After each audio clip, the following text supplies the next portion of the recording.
দাবানলের আগুনের উৎপত্তি হলো দীর্ঘদিন অনাবৃষ্টির কারণে।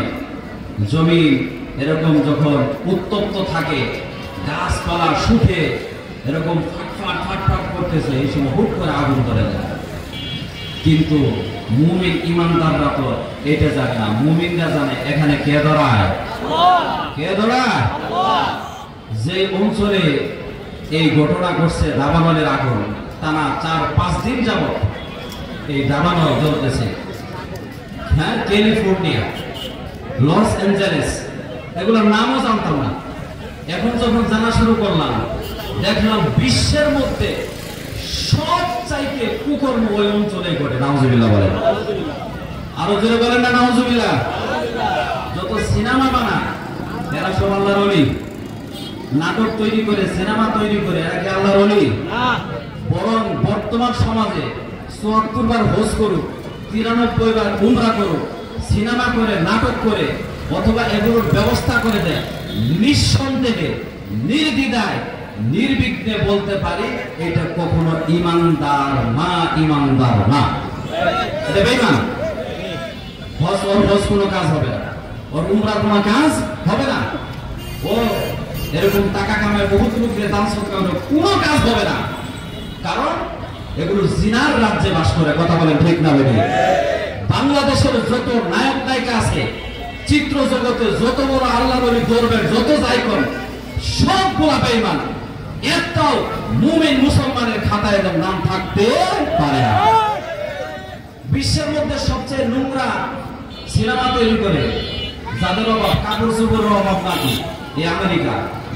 উলঙ্গ ছবি তৈরি করে, এবং যে এলাকাতে এই উলঙ্গ পড়ার নায়ক নায়িকারা বসবাস করে, ওই এলাকায় আল্লাহ দাবানলের গজব দিয়েছে। চিৎকার করবেন নাউজুবিল্লাহ। আপনি কি মনে করতেছেন যে এটা আমেরিকার ওরা বেঈমান, এই জন্য এখানে দিছে, আমগো কোনো সম্ভাবনা নেই, আমরা বেঁচে গেছি নাকি?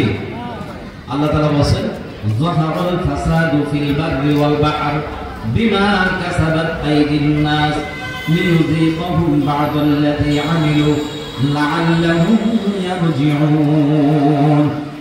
বাংলাদেশেও আগুনের ঘটনা ঘটে কিনা, অনেক সময় অ্যাক্সিডেন্টের ঘটনা ঘটে কিনা, আবার নদী পথে লঞ্চের মধ্যে ডুবে মরে কিনা, পানিতে ডুবে মারা যায়, বিভিন্ন ধরনের আযাব গজবের শিকার হয়।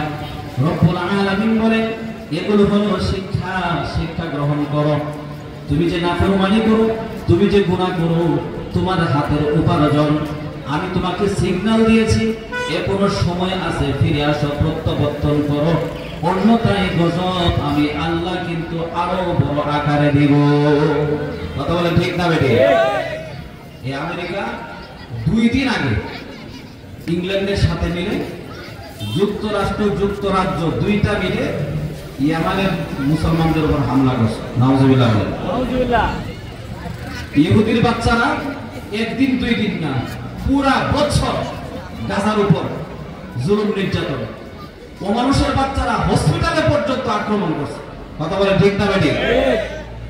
1 বছরে গাজাবাসীর যে ক্ষতি তারা না করতে পেরেছে, সেখানে অতর্কিত হামলার কারণে অনেক মুসলমান অসহায় নারী শিশুরা প্রাণ দিয়েছে, ঠিক আছে, কিন্তু যেই পরিমাণ ক্ষতি হয়েছে এর চেয়ে 1000 গুণে বেশি আল্লাহ তাআলা মাত্র কয়েক ঘন্টার দাবানলে আমেরিকাকে জ্বালিয়ে পুড়িয়ে সরকার করে দিয়েছেন। কথা বলে ঠিক না বেটি?